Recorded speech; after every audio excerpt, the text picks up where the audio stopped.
ஏதோ வலி மாத்திரை ஒரு வருஷமாக தொடர்ந்து சாப்பிட்டாரு நண்பர். இப்போ கிட்னிக்கு போகக்கூடிய நரம்பு சுருக்கம் விழுந்திருக்கு அப்படின்னா, சுருக்கம் விழுந்திருக்கு நீங்கள் யார் கண்டுபிடிச்சா? கிட்னி சரியாக ஃபங்க்ஷன் பண்ணலை. அங்கே சுருக்கம், நரம்பில் சுருக்கம் இருக்குன்னு, ரத்த குழாயில் சுருக்கம் இருக்குன்னு எப்படி கண்டுபிடிச்சாங்க? அதில் வெஸ்குலர் டாப்லர்லாம் பண்ணாங்களா? அதெல்லாம் பண்ணியிருக்க மாட்டாங்க. கிட்னி ஃபங்க்ஷன் குறைஞ்சிருக்கும். அந்த NSAIDங்கிற non steroidal anti inflammatory drugs அப்படிங்கிற குரூப் ஆஃப் ட்ரக்ஸு, அதாவது அசிக்ளோஃபெனாக்கு, டைக்ளோஃபெனாக்கு, அந்த ஃபெனாக்குன்னு வருது இல்லை, இது எல்லாமே அந்த மாதிரி கிட்னியை பாதிக்கக்கூடிய மருந்துகள். இதை ஒரு 5 நாளைக்கு சாப்பிடுங்க இந்த மாத்திரைன்னு சொல்லுவாங்க டாக்டர். ஆனால் இது நல்லா இருக்க, இது போட்டால் எனக்கு வலி போயிடுது அப்படின்னு சொல்லி வருஷக்கணக்கில் சாப்பிட்றது. கிட்னி என்னத்துக்காகும்? கிட்னி சட்னி ஆயிரும். பிறகு டாக்டரை போய் குறை சொல்கிறது, நீங்கள் எழுதி கொடுத்த மாத்திரை தானே சாப்பிட்டேன்னு. எந்தெந்த மாத்திரை எவ்வளோ நாளைக்கு சாப்பிடணுன்னு இருக்குது, அந்த விதிமுறைப்படி சாப்பிட்டா பிரச்சனை இல்லை. ஒரு அவசரத்துக்கு தான் அந்த மாத்திரை. நீங்கள் சில அவசர மருந்துகள் எந்த நேரம் சாப்பிட்டுட்டு இருக்க முடியாது. அப்படி அவருக்கு அந்த NSAID சாப்பிட்டதுனாலையும் கிட்னி பாதிப்பு வந்திருக்கலாம். டயபெட்டிக் அப்படின்னா, டயபெட்டிஸ் கண்ட்ரோல் இல்லாமல் இருந்தால் கிட்னியில் உள்ள இரத்த குழாயெல்லாம் பழுதாகி சீக்கிரம் கிட்னி ஃபெயிலியர் வந்துடும். நான் சொன்னேன், இரத்த குழாய்கள் எல்லாம் பாதிக்கக்கூடிய வியாதி சர்க்கரை வியாதி. ஏன்னா ரத்தம் ஓடுறதுக்கு தான் அந்த டிசைன் பண்ணி அந்த பைப் போட்டிருக்கு. அதுக்குள்ளே சர்க்கரை தண்ணியை விட்டால் என்னத்துக்காகும்?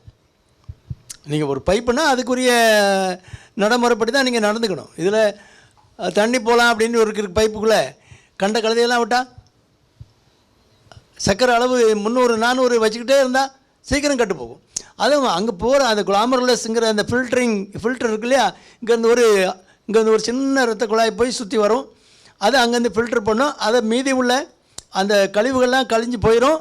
அதில் மீதி இருக்கிற ரத்தத்தை அடுத்த அந்த பக்கம் இது அஃபரண்ட் ஆர்ட்ரி இஃபரண்ட் ஆர்ட்ரின்னு திரும்ப எடுத்து திரும்ப நம்ம ரத்தத்தில் வந்துடும். அதெல்லாம் மைன்யூட்டான இரத்த குழாய்கள். அந்த இரத்த குழாய்க்குள்ளே பழுதாயிட்டுனா குளாமர்லஸ் ஃபங்க்ஷன் போயிடும். 1 லட்சம், நம்மளாம் லட்சாதிபதிகள், எல்லாருக்கும் ஒவ்வொரு 1 லட்சம் யூனிட்டோடு தான் பிறக்கிறோம்.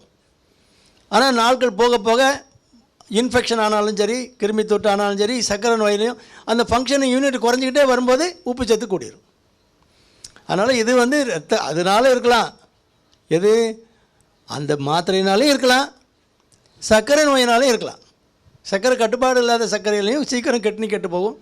கிட்னி கெட்டு போச்சுன்னு பார்த்தோன்னா காலில் நரம்பு பாதிப்பு இருக்கும். அதனால் அங்கேயுமே புண்ணு ஆறாது, மதப்பு இருக்கும், மரக்கட்டை மாதிரி ஆகிடும், சுண்ணி குத்துற மாதிரி இருக்கும். இதெல்லாம் அந்த அந்த அந்த நரம்பு மண்டலம் பாதிக்கப்படுதுங்கிறதுக்கு அறிகுறி. முதல்ல சுண்ணி குத்தி பார்க்கும். பாப்பா கால் என்ன கடிச்சிட்டு போலியே, குத்திட்டு போலின்னு பாப்பா ஒன்றும் இருக்காது. அப்போ நரம்பு பாதிக்கப்படுதுன்னு அர்த்தம். இதை நீங்கள் சர்க்கரையை கரெக்டாக கண்ட்ரோல் பண்ணி ஒழுங்காக வைக்கலை அப்படின்னா அப்படியே காலப்போக்கில் என்ன ஆகும்? மரக்கட்டை மாதிரி ஆகிடும், ஒன்றுமே உணரே இருக்காது. அது ஒரு சந்தோஷமான காரியம்தான். வலி போயிடுச்சு அவ்வளோதான். ஆனால் இன்னொரு பிரச்சனை வந்துடுச்சே, என்ன குத்தினாலும் தெரியாத மூத்தவளுக்கு. ஆனால் சின்ன ஒரு ஸ்டாப்லர் பின்ன கழட்டி வீட்டுக்குள்ளே போட்டிருப்பாங்க, அது குத்திருக்கோம், அது உள்ளுக்குள்ளே குத்தி உள்ளே போயிருக்கோம். உள்ளே போய் நல்லா சலம் வச்சு அப்படி நடந்துக்கிட்டே போகும்போது வெறுங்காலில் நடந்தீங்கன்னா அங்கே பொட்டு வச்ச மாதிரி இருக்கும். என்னது இதில் ஒரு மாதிரி சிவப்பாக குங்குமம் மாதிரி வச்சது யார் அப்படின்னு ஐயோ காலை பார்த்தா தெரியும், அங்கே உள்ள வரைக்கும் போயிருக்கும். இப்படி தான் மரக்கட்டை மாதிரி காலை ஆயிடுது. காலை சர்க்கரை நோயாளிகள் மதப்பு வந்துட்டுனா கண்ணை விட முக்கியமாக பார்க்கணும். கண்ணை விட பாதுகாப்பாக பார்த்தா தான் பிழைச்சான். இல்லைன்னா காலில் வந்தோன்னா அவ்வளோதான், அதோடு அலைய வேண்டிதான். அது விரலில் வந்தால் விரல் போயிடும். அது இன்னும் நெக்லெக்ட் பண்ணனா உள்ள வரைக்கும் போயிடும். அது சொல்ல வேண்டாம். அந்த பாதிப்பு ரொம்ப நீங்கள் ஒரு சின்ன பிரச்சனைன்னு போவீங்க, டாக்டர்கிட்ட காட்டிட்டு வந்துடலான்னு போவீங்க.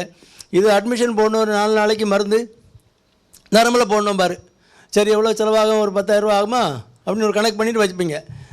10,000 ரூபாய்க்கு அந்த மருந்து போட்டுக்கிட்டு இருக்கும்போது திடீர்னு உள்ள வரைக்கும் பிடிச்சிடும். அப்போ இதுக்கு ஒரு சின்ன ஆப்ரேஷன் ஒன்று பண்ணணும். ஆப்ரேஷன் பண்ணி அந்த ஒரு சலம் இருக்கெல்லாம் க்ளீன் பண்ணி எடுத்துகிட்டு நம்ம வாஷ் கொடுத்து எடுத்து ட்ரெஸ்ஸிங் பண்ண தான் ஆறும் அப்படின்னு போவீங்க. ஆப்ரேஷன் தேட்டரில் போய் ஒரு 50,000 ரூபா செலவாகும். பிறகு முடிச்சுட்டு வீட்டுக்கு வந்துட்டு முன்னானது திரும்பவும் காய்ச்சல் குளிர் வந்துடுது அப்படின்னு உள்ள வரைக்கும் பரவி இருக்கும். அது முழங்காலுக்கு கீழே காலை எடுக்கணும்பாங்க, அதுக்கு ஒரு 1 லட்ச ரூபா செலவாகும். அப்புறம் டாப்லர் பார்ப்பாங்க, அது முட்டு வரைக்கும் பாதிச்சிருக்கு, முட்டுக்கு கீழே வரைக்கும் எடுக்கணுமேம்பாங்க. இப்படி தான். அதனால் ஒன்று ஒன்றா போயிட்டுருக்கும்.